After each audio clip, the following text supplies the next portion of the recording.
UAE consulate വഴി മതഗ്രന്ഥങ്ങൾ എത്തിയതുമായി ബന്ധപ്പെട്ട് സിആപ്റ്റിൽ NIA വീണ്ടും പരിശോധന നടത്തുന്നു. കൂടുതൽ ഉദ്യോഗസ്ഥരുടെ മൊഴിയും ഇന്ന് രേഖപ്പെടുത്തും. മുഖ്യപ്രതി സ്വപ്നയെ NIA മൂന്നാം വട്ടവും ചോദ്യം ചെയ്യുകയാണ്. വിവരങ്ങളുമായി VS അനു ചേരുന്നു. അനു, ഇന്നലെയും സിആപ്റ്റിൽ NIA ഉദ്യോഗസ്ഥരെത്തിയിരുന്നു, പരിശോധന നടത്തിയിരുന്നു. ഇന്ന് വീണ്ടും അവർ ആ പരിശോധനയും മൊഴിയെടുക്കലും തുടരുകയാണല്ലോ. എന്താണ് അതിൻ്റെ വിശദാംശങ്ങൾ?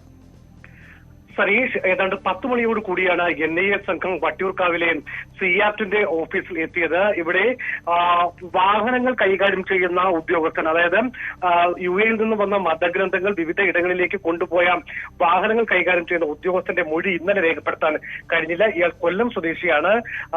അതുകൊണ്ടാണ് ഇന്ന് രാവിലെ 9 കൂടി സിആപ്റ്റിൽ എത്തണമെന്ന് NIA സംഘം ഇന്നലെ തന്നെ ഇയാൾക്ക് നിർദ്ദേശം നൽകിയിരുന്നു. തുടർന്ന് ഇന്ന് 10 മണിയോട് കൂടി NIA സംഘം എത്തുന്നു. ഇദ്ദേഹത്തിന്റെ മൊഴി എടുക്കുന്നു എന്നാണ് നമുക്കിപ്പോൾ മനസ്സിലാക്കാൻ കഴിയുന്നത്.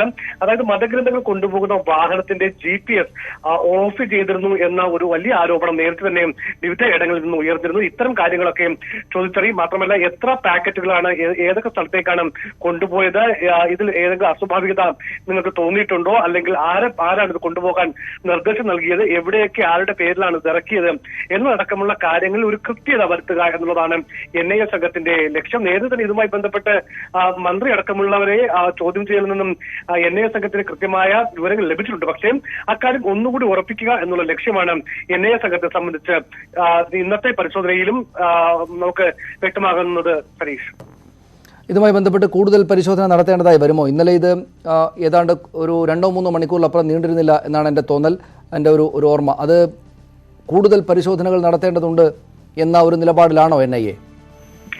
സ്വാഭാവികമായും സനീഷ്, ഈ ഒരു നയതന്ത്ര ബാഗേജ് വഴി ഒരു സംസ്ഥാന സർക്കാരിന്റെ ഒരു വകുപ്പിലേക്ക് ചില ഗ്രന്ഥങ്ങൾ എത്തുക, അല്ലെങ്കിൽ മതഗ്രന്ഥമോ അല്ലെങ്കിൽ മറ്റൊരു പാഴ്സലുകൾ എത്തുക, അത് വിവിധ ഇടങ്ങളിൽ വിതരണം ചെയ്യുക, ഇതിനൊക്കെ കേന്ദ്ര സർക്കാരിന്റെ അനുമതി വേണം. ഇവിടെ അനുമതി വാങ്ങാതെ നടത്തിയ ഇത്തരം ഒരു പ്രവൃത്തിയിൽ ഏതെങ്കിലും തരത്തിലുള്ള അസ്വാഭാവികത ഉണ്ടോ എന്ന് സൂക്ഷ്മമായി പരിശോധിക്കുക എന്നുള്ളത് തന്നെയാണ് NIAയുടെ മുന്നിലെ ഏറ്റവും പ്രധാനപ്പെട്ട ലക്ഷ്യവും. കാരണം ഈ പലപ്പോഴും പ്രതിപക്ഷമടക്കം ആദ്യഘട്ടത്തിൽ ഈ ഖുർആന്റെ മറവിൽ പോലും സ്വർണം കടത്തി എന്ന വലിയ ആരോപണം ഉന്നയിക്കുന്ന ഒരു സാഹചര്യം ഉണ്ടായി.